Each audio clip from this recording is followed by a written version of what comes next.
Sir, এই নিন চাবি। সুব্রত চাবির গোছা এগিয়ে দিল। চাবি নিয়ে রাজশেখর বললেন, তুমি ছাড়া এই বাড়িতে আর কে কে আছে কাজ করা দেখাশোনা করার জন্য? আমি আপাতত কেয়ারটেকারের ভূমিকা পালন করছি। চম্পা আর গৌর এই বাড়ি ঝেড়ে পুছে গুছিয়ে রাখে। যারা পিকনিকের জন্য আসে চম্পা তাদের রান্নাবান্নাও করে দেয়। তবে রাতে কেউ থাকে না, তো আমরাও কেউ রাতে থাকি না। সন্ধ্যের মধ্যে কাজ শেষ করে বাড়ি ফিরে যাই। আমাদের বাড়ি অবশ্য খুব দূরে নয়, এই বাড়ির বাউন্ডারির ঠিক বাইরেই কিছু ঘর আছে, সেখানেই থাকি। আসলে বাড়ির যিনি প্রথম মালিক ছিলেন তিনি এই ব্যবস্থাই করেছিলেন। ঠিক আছে, তোমাকে ডাকলে যাতে পাওয়া যায় তার কি কোনো ব্যবস্থা আছে? হ্যাঁ আছে স্যার। যে ঘরে আপনারা শোবেন সেই ঘরে একটা দড়ি ঝুলতে দেখবেন। সেটা টানলে আমার ঘরের ঘণ্টাটা বেজে উঠবে। আমি জানতে পারবো আপনারা ডাকছেন। তুমি তো আমাকে সেই আদ্যিকালের গল্প শোনাচ্ছ। তোমার মোবাইল নেই যাতে ফোন করলে তুমি জানতে পারবে? হ্যাঁ আছে স্যার, তবে বুঝতেই তো পারছেন গ্রামাঞ্চল তো সন্ধ্যার পর ভালোভাবে টাওয়ার কানেকশন পাওয়া যায় না।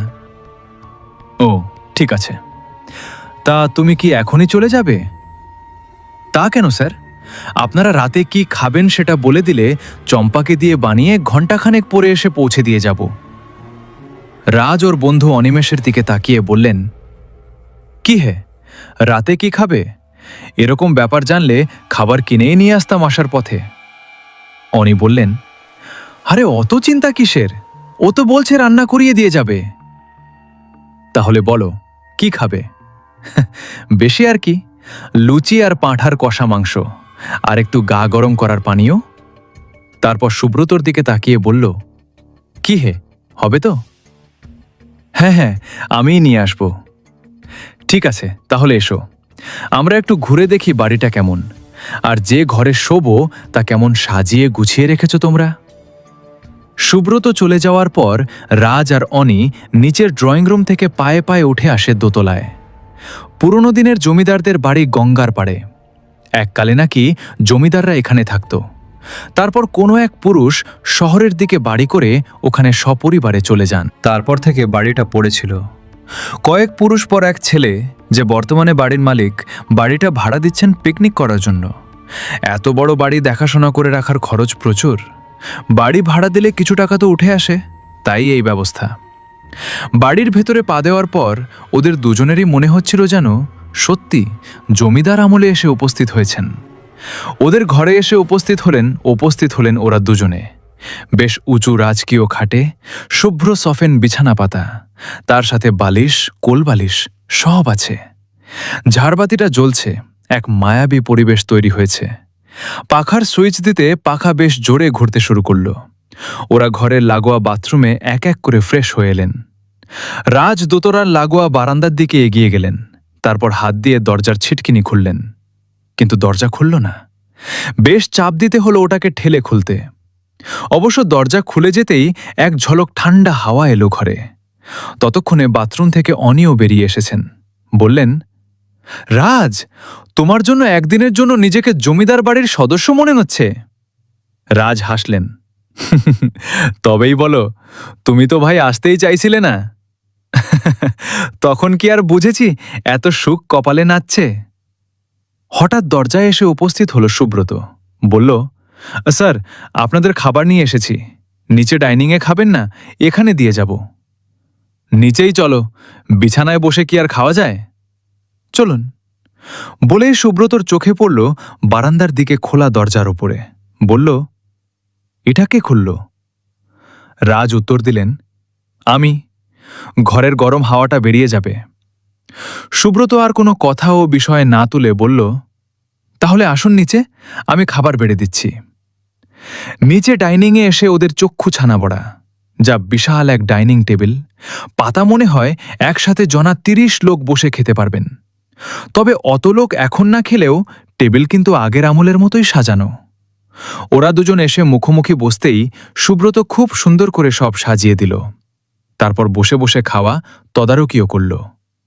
খাওয়া শেষ করে উঠতেও বলল, আপনারা হাত ধুয়ে বসার ঘরে আসুন, আপনাদের পানিও ঢেলে দিচ্ছি।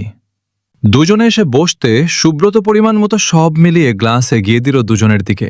রাজ বললেন, অনেক ধন্যবাদ তোমাকে, অনেক করেছো আমাদের জন্য। আর থাকতে হবে না, রাত তো অনেক হলো, এবার তুমি এসো। দরকার পড়লে তোমাকে পাবো তো? হ্যাঁ স্যার, পাবেন। আমি আসি তাহলে। শুভরাত্রি। সুব্রত চলে গেল। ওরা একটু করে পানীয়ের গ্লাসে চুমুক দিচ্ছেন আর গল্প করছেন।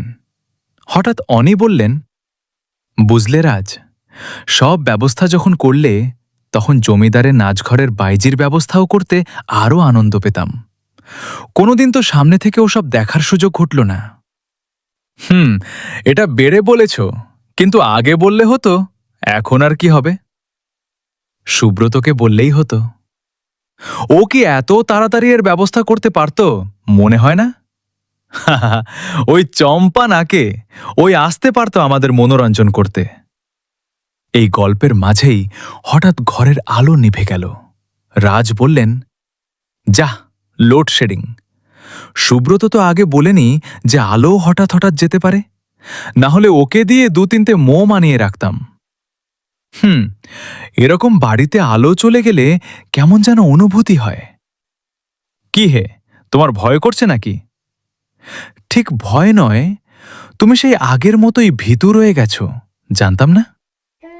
কথার মাঝে কিসের যেন শব্দ হলো ঘরের মধ্যে। অনিমেষ জিজ্ঞেস করল, কিসের শব্দ ওটা?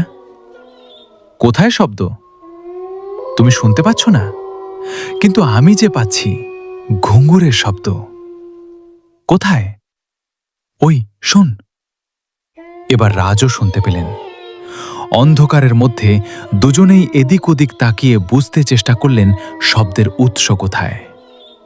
খানিক অন্ধকারের দিকে তাকিয়ে থাকতে থাকতে অন্ধকার যখন চোখে সয়ে এলো, তখন দুজনেই দেখতে পেলেন এক সাদা পোশাক পরা মহিলা সিঁড়ি বেয়ে নিচে আসছে, আর ওর নামার তালে তালে নূপুরের আওয়াজ উঠছে। দুজনেই চমকে উঠলেন। সুব্রত তো বলেছিল এ বাড়িতে কেউ থাকে না, তাহলে এই মহিলা এলো কোথা থেকে? মহিলা এগিয়ে এলো কাছে। রাজ ভয়কে পাত্তা না দিয়ে জিজ্ঞেস করল, কে আপনি? কিন্তু প্রশ্ন করতে করতেই টের পেল ওর নিজেরই আওয়াজ অত চেষ্টার পরেও কেঁপে উঠল। মহিলার হাসি শোনা গেল। সে কি, তোমরা নর্তকীকে আহ্বান করলে আর এখন চিনতে পারছো না? তোমাকে কে ডাকলো? আমরা তো ডাকিনি। ডেকেছ তো? তা কি নাচ দেখবে, কত্থক নাকি আধুনিক কিছু? তুমি যাও, তোমায় আমরা ডাকিনি। এখন ডাকনি, কিন্তু তখন তো ডেকেছিলে, আর আমি আমার শিশু সন্তানকে ছেড়ে আসতে চাইনি বলে জোর করে ধরে এনেছিলে। আর যাতে ভবিষ্যতেও একই সন্তানের দোহাই না দিতে পারি, তাই ওকে মেরেই দিলে। কি সব বলছো আজগুবি? আমরা তোমাকে চিনিই না। চেনো চেনো, তোমাদের রক্তে আছে নারীদের নিয়ে ফুর্তি করা, বদমায়েশি করা, আর তোমাদের কথা মতো না চললে তাদের পৃথিবী থেকেই হাপিস করে দেওয়া। সেই দূষিত রক্ত এখনো শরীরে বয়েই চলেছে। তাই তো এতদিন পরেও এ বাড়িতে এসেই নর্তকীর কথা মনে পড়ল। সেবার ক্ষমতার অভাবে প্রতিশোধ নিতে পারিনি, এবার তো ছাড়া যায় না। বলেই দুটো হাত এগিয়ে গেল দুজনের গলা লক্ষ্য করে। এতটাই আকস্মিক আর এত তাড়াতাড়ি ঘটল সবকিছু যে ওরা পালানোরও সুযোগ পেল না। সুব্রত সুব্রত করে আওয়াজ তুলতে চেষ্টা করেছিলেন রাজ, কিন্তু গলায় স্বর ফুটল না। ওদিকে আঙ্গুলের চাপ বেড়ে চলল গলার ওপর। দুহাতে ধরেও ছাড়ানো গেল না। অনি আর রাজ দুজনের কথাই আটকে গেল। দুজনেই গুঁ গুঁ করতে লাগলো, কিন্তু গলার ওপর চেপে বসা হাত দুটোকে ছাড়াতে পারল না। খানিক পরে দুজনেই গড়িয়ে পড়ল মাটিতে। কিছুদিন পরে পুলিশ এসে উদ্ধার করল পচে গলে যাওয়া দুটি দেহ। অফিসার শুধু ভাবলেন, এরা এখানে এলেন কিভাবে?